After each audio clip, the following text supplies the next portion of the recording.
Hello all! As the event date draws near, my family Covenant build is ready to go. My level 90 character is pretty close to this one, so I had to come up with a slightly different idea. I started as bandit and invested into dexterity a lot. I just needed 1 point in faith with the Finger's talisman, and that's it. I also get 10 additional dex from Soul Seal and Prosthesis. That also boosts consecutive attack a bit. Finished stat looks as follows, and I'm satisfied with that spread. Now without further ado, let's watch some invasion clips. With the Erdogan icon, I'm pretty close to max casting speed.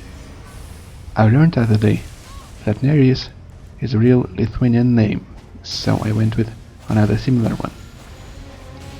Scavenger's sword fits the build nicely, as it has bleed build up and it's even better with Bloodflame Blade. Honestly, Bloodflame Blade itself could use some buff, but I don't know how they would achieve that without making it too powerful on weapons with innate bleed. By putting sword dance on a sword, I get a follow a saber at home. I say that because I used to like that weapon.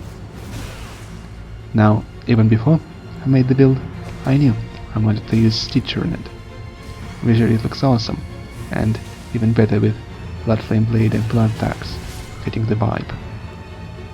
I also have some drawstring blood greases, as I don't always have time to buff.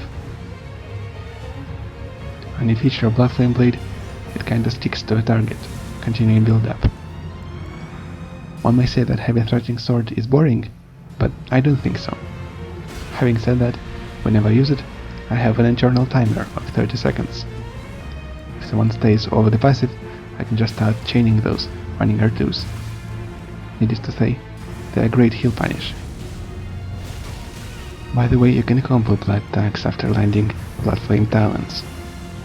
The problem is, it seems to do very little poise damage, so I often get interrupted in that combo.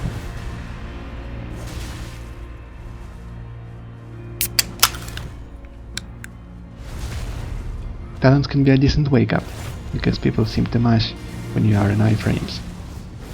They usually find them had hefty enough armor to just ignore my blood tax, and they even buffed that Ash of War in one of the patches. I felt like I still needed a shield on this build, and because there's seemingly no meaningful option for family, I went with inverted Hawk Shield, just because it's red and black. I'm hitting Bloodflame Talon surprisingly frequently in this invasion, and getting all these soda openers with it. I really appreciated the Blood Tax HP regen here. I hit a host with it, then I take a repost. Then I find them hits me, but thanks to a bit of regen, I still have some HP left. Don't heal bad host.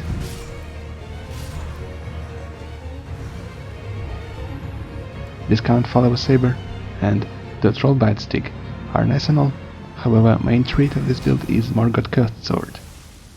The whole build is actually oriented to use it stat-wise. Obviously, the selling point in the Breath Butter is the Ash of War. Let me tell you, it melts everybody.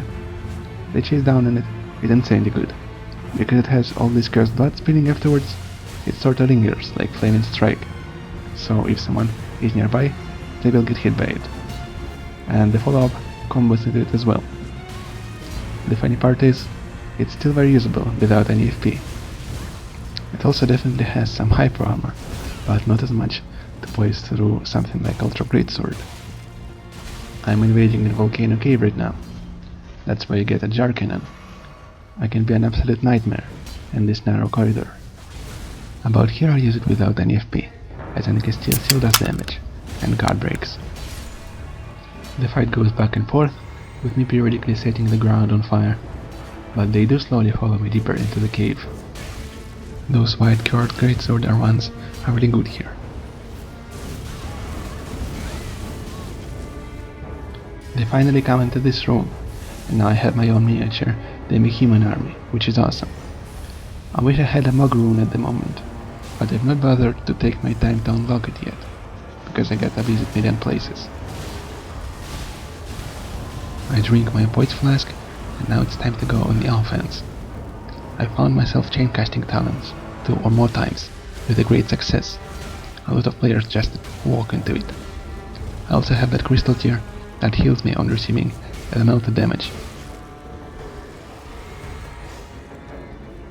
That's about all commentary I got for the video. I'm glad there are family members on PC as well, so I had a few coin visions, and even had one the blue for whatever traitor reason. I'll surely be recording the event as well, and enjoy the rest of the video. Until then.